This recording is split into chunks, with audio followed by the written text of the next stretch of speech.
E l'amore guardò il tempo e rise.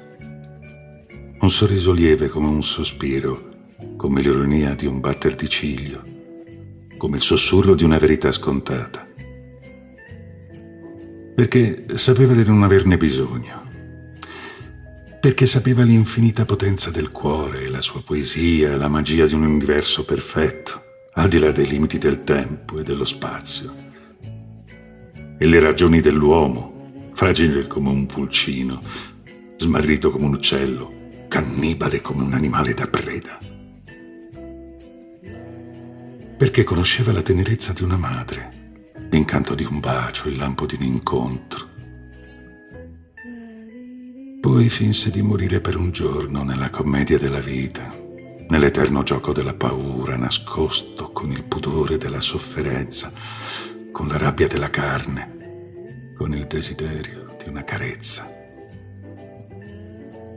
Ma era là, beffardo, testardo, vivo, e rifiorirà la sera, senza legge da rispettare, come un dio che dispone, sicuro di sé, bello come la scoperta, profumato come la luna.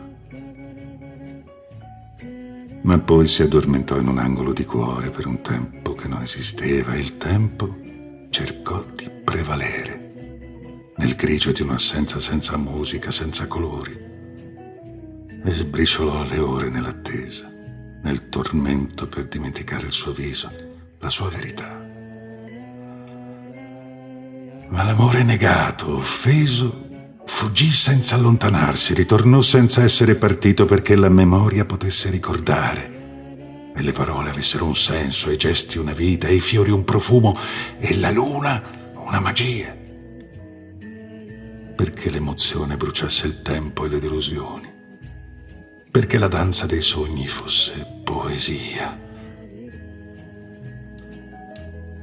Così, mentre il tempo moriva, restava l'amore.